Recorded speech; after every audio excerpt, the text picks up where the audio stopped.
Hi friends, നമുക്കൊരു മസാല ദോശ ഉണ്ടാക്കി നോക്കിയാലോ. അതിനാവശ്യമായത് ഉരുളക്കിഴങ്ങ്, സവോള, ക്യാരറ്റ്, കറിവേപ്പില, പച്ചമുളക്, ഇഞ്ചി, വെളുത്തുള്ളി, ദോശയ്ക്ക് ആവശ്യമായ മാവ് എന്നിവയാണ്. ചട്ടി അടുപ്പിൽ വെച്ച് ചൂടായതിനു ശേഷം ആവശ്യത്തിന് എണ്ണ ഒഴിച്ച് കടുക് വറുത്തതിന് ശേഷം അരിഞ്ഞ ക്യാരറ്റ്, പച്ചമുളക്, സവോള, ഇഞ്ചി, വെളുത്തുള്ളി, കറിവേപ്പില, മല്ലിയില ചേർത്ത് നന്നായിട്ട് വഴറ്റിയെടുക്കാം.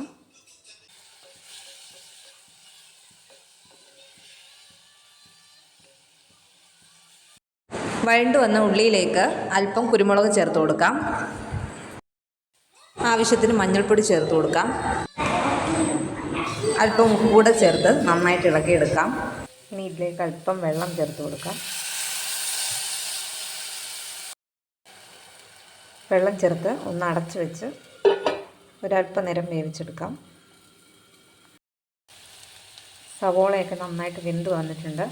ഇതിലേക്ക് നമുക്ക് വേവിച്ച് ഉടച്ച ഉരുളക്കിഴങ്ങ് ചേർത്ത് കൊടുക്കാം.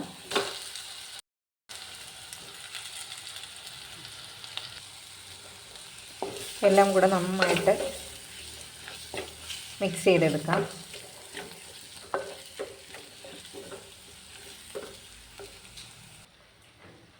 അങ്ങനെ നമ്മുടെ മസാല ഇവിടെ റെഡിയായി കഴിഞ്ഞിരിക്കുന്നു.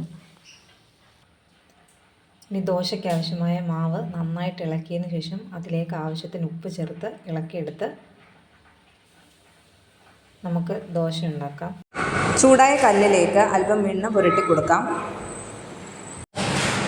എണ്ണ പുരട്ടിയ കല്ലിൽ ആവശ്യത്തിന് മാവ് കോരിയടിച്ച് നമുക്ക് ദോശ ചുട്ടെടുക്കാം. നന്നായിട്ട് ദോശ മുരിച്ചെടുക്കണം. ദോശയിൽ അല്പം നെയ്യ് കൂടെ ചേർത്ത് മസാല ഇട്ട് കൊടുക്കാം.